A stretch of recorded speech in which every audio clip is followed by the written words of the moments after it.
been a sci-fi geek with interest in Star Trek, Star Wars, Battlestar Galactica, and more. Please do have a seat. Alright, thank you. He also enjoys delving into superhero and fantasy genres from Marvel and Lord of the Rings, respectively.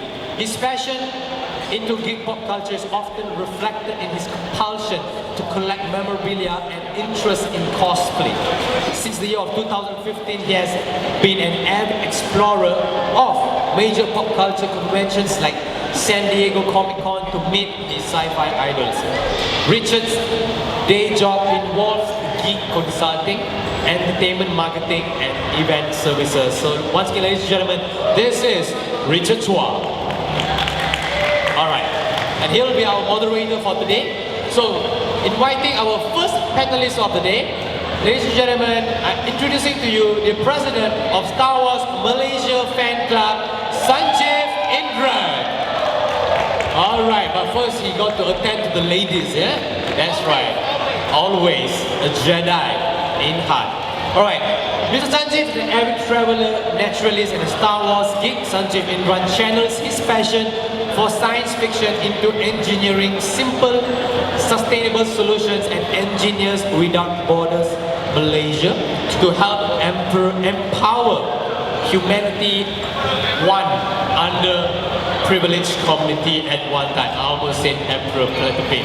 Sanjeev holds position of Honorary Secretary for Star Wars Malaysia Fan Club, a non-profit organization registered with the Malaysian Registrar of Societies run by fellow fans. So boys and girls, if you are also fans of Star Wars and would like to be part of a community, feel free to come on right here and join this community because you guys can do so much thing together and it will have tons and tons to talk about.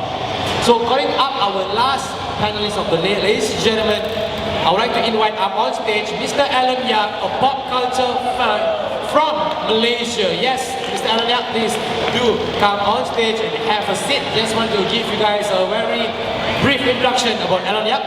Growing in the 80s, Alan Yap was drawn into the geeky pop culture through video games and comic books, closely following Transformer, G.I. Joe, The Punisher, Ghost Rider, and Captain America from Marvel Comics. These fueled his interest in toy collecting, which remains till this day. He started cosplaying in the year of 2006 and founded the Heroes TV series Fan Community Malaysia with support from Star Wars. That's really great. This series, together with the launch of Marvel Cinematic Universe, marked the rebirth of the superhero narrative in mainstream entertainment media and reignited Alan's inner geek. He blogs about toys, comic books, and videos, games on his Facebook channel, Pop Culture Fun Malaysia, and that is Mr. Alan Yap. And these three will be right here to answer our comic book superheroes being overkill in cinemas and in TV, and also to answer any sort of questions that you do have to throw on our specialists. So, moderators and panelists, take it away. Thank you. Hello, good evening, ladies and gentlemen, boys and girls, geeks and geekettes, and Marvel fans, DC fans. Avengers Endgame in cinemas now. If you don't know, you must be hidden under a rock somewhere. So that Avengers Endgame, it concludes the Marvel Cinematic Universe saga, which spans like 22 movies over 11 years. Beginning in 2008 with Iron Man. So, what an epic journey has been. You guys agree, right? Yep. Come, quick show of hands. How many of you have watched Avengers Endgame? This is important because if you say something spoilery, then we're going to get shot. Alright. Okay, who hasn't watched? Okay, we need to keep our mouths shut then. Alright, We'll be careful of spoilers. No spoilers. no spoilers today. Okay, so that being said, could you two give like a quick no spoiler reaction to Avengers Endgame? I think it's worth mentioning because this is the ultimate superhero movie of the era. Alan? Take it away, Alan. Okay, wow, combination of 10 years, we've grown up with these characters, we've journeyed with them also. I've heard some feedback from friends and also fans like, when they were like, 10 or 11 years old, they saw that first movie, now it's Avengers Endgame, and then now they're like 21 years old, like whoa, you know, like so that's a true experience or even testimony to the journey that we've all had with these characters. Personally, I laughed, I cried, and I also, I felt the movie, you know, put love in my heart and joy. So a very emotional experience. Yeah. Right? As a Marvel fan. I think as all Marvel fans. Sanjeev, I mean, he's dressed like a Jedi, but you know, he's into many fandoms. Many franchises, many fandoms. Happy to say that Star Trek's in one of them as well. Yep, live long and prosper, guys. Yes. Peace and long life. Okay, All of that. so Sanjeev, what was your reaction to Avengers Endgame? Okay, so as a non-spoiler reaction, I would say that it was incredibly amazing, unbelievable at times as well, in a very good way. Oh, for the yeah. most part. Wow. So what I found that was interesting is like you mentioned, right? You know, it's a culmination of all of these characters. We've got to see them journey through their own movies. Yeah. You know, especially the original Avengers, right? That started from like 2008 to 2012. That's right. And so now to see what their final journey is meant to be was very interesting and emotional in a very good way.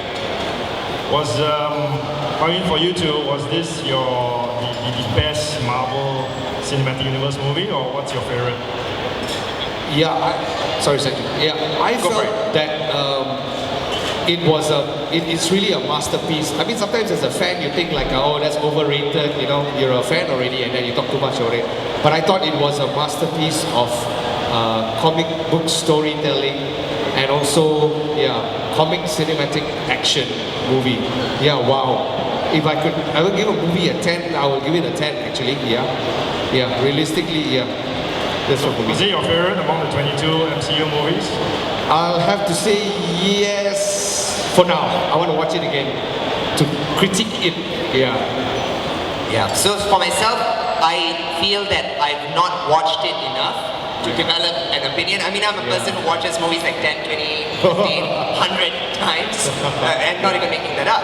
So I think I wouldn't say anything about, you know, where this movie would rank just yet. And again, a lot of people have not watched it.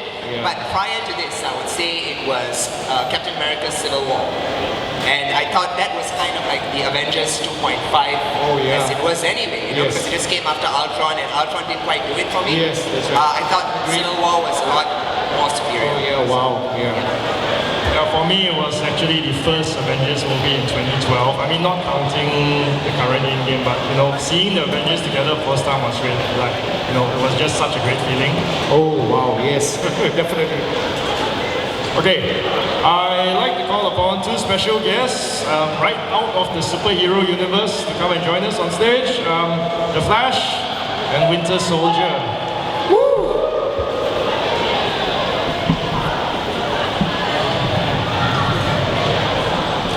So you have like the team up here, like an MCU and a DCU character, huh? Crossover. Shall I get up? Alright. So, Bucky, Barnes, White Wolf, Winter Soldier, what do you prefer to be called? Bucky will do. Okay, Bucky.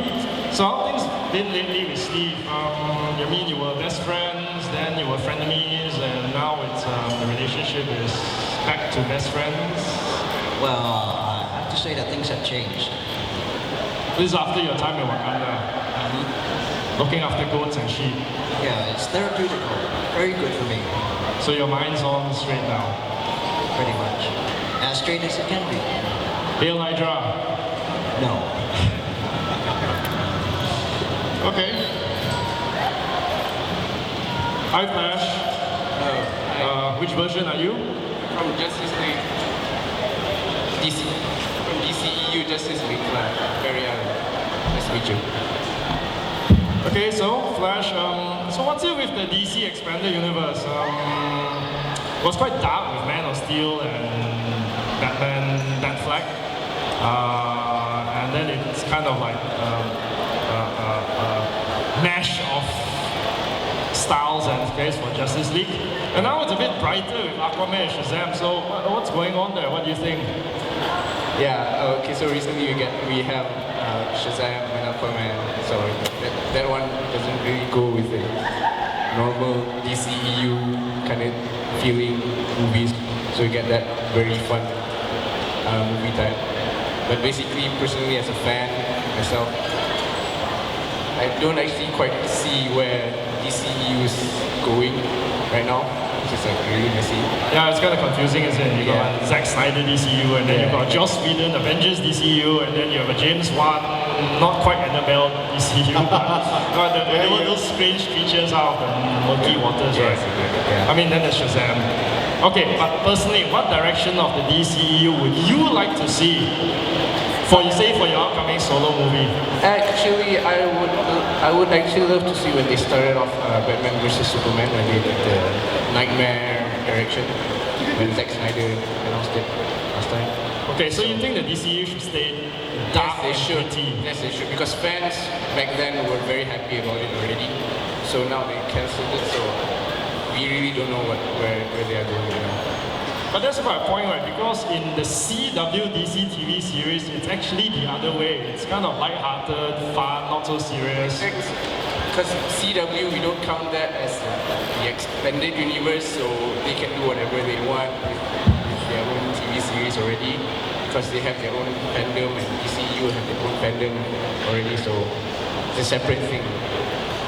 So everyone's happy with both going in their own direction. Yeah. Okay, so when are you finally getting your solo movie? Oh, that's a good question. If you don't mess up the timeline, I think you'll get your movie. I want to say, oh, you may want to mess up the point. Like, you don't like what you don't like what you see, then just do a flashpoint. Right? Okay, thanks Flash. Thanks Winter Thank you so much. Or Richard, Very much. Richard, if you really wanted to test whether Bucky is Bucky and not the Winter Soldier, you should have asked.